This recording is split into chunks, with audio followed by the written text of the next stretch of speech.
Over a century ago, railroad baron William Mackenzie built the house of his dreams in Kirkfield, a quaint town in rural Ontario. This house is now a beautiful country inn. A desk clerk was starting his first shift at the Mackenzie Inn.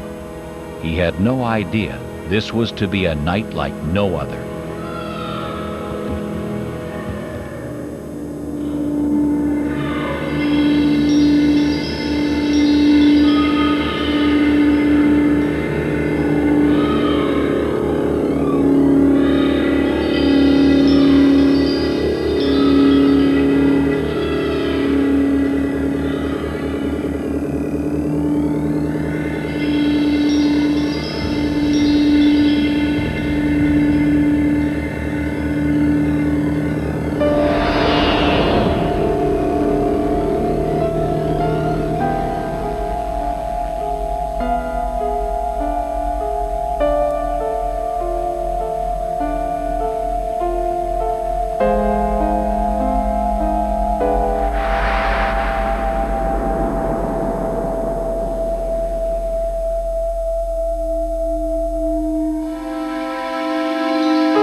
Since construction began in 1888, Kirkfield, Ontario's Sir William Mackenzie Inn has been many things, from a private home to a school, even a convent, and now a bed and breakfast.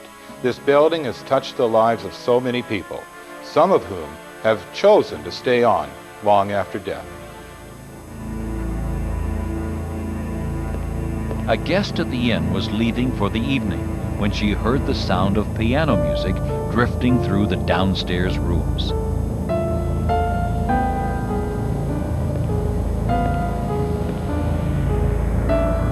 She followed the sound into the billiard parlor and heard the clack of pool balls in this otherwise empty room.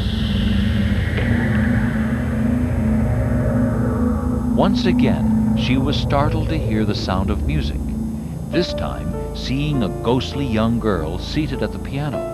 The child looked at her and quickly darted away. She was angry at the woman for interrupting her playing.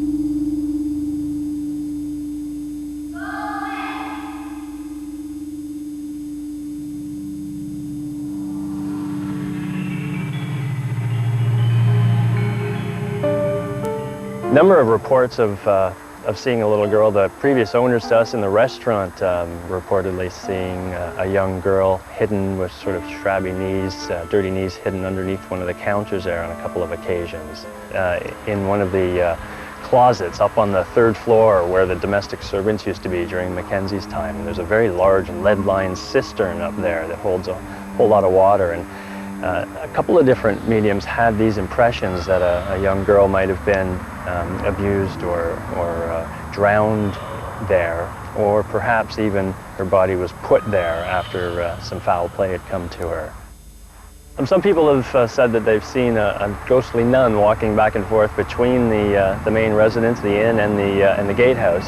And of course, it was the sisters in the early 30s that put the extension on the gatehouse and built it into a two-floor building with the classrooms up there. And there's actually old original signatures on the walls up there of the tradespeople that built it. So there certainly can be a presence there, perhaps. A noted psychic was staying at the Mackenzie Inn. She was awakened with the sensation of the entire room rocking, as if shaken by giant hands. An unseen force began pulling at her bedsheets, terrifying her.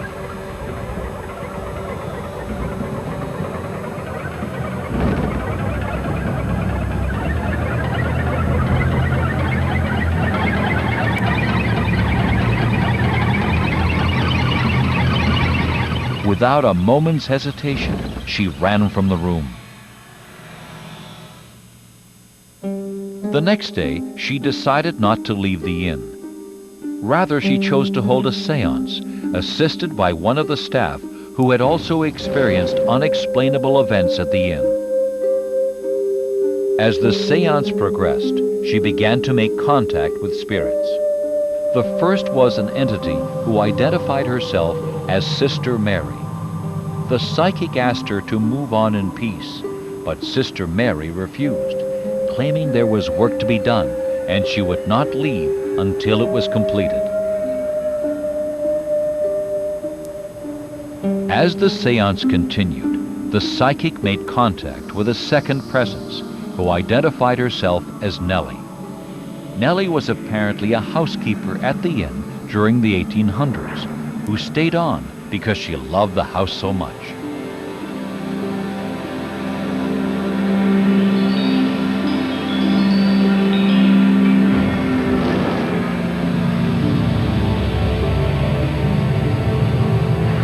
The psychic was exhausted, and the séance came to a close.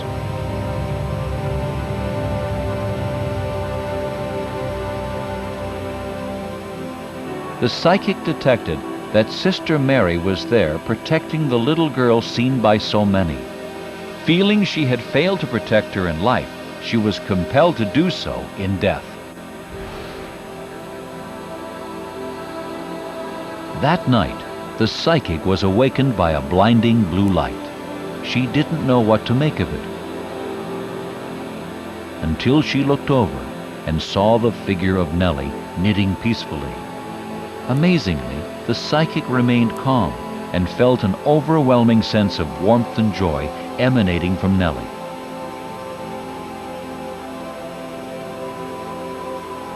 Nellie vanished, and the room returned to normal. But those feelings remained with the psychic ever since. Feelings reported by many fortunate guests at the Sir William Mackenzie Inn. The present owners and many of the guests can't deny that they are not alone, a simple fact that they have chosen to accept. And the spirits who linger at the Mackenzie Inn have made sure that those who check in as rigid skeptics always check out as true believers.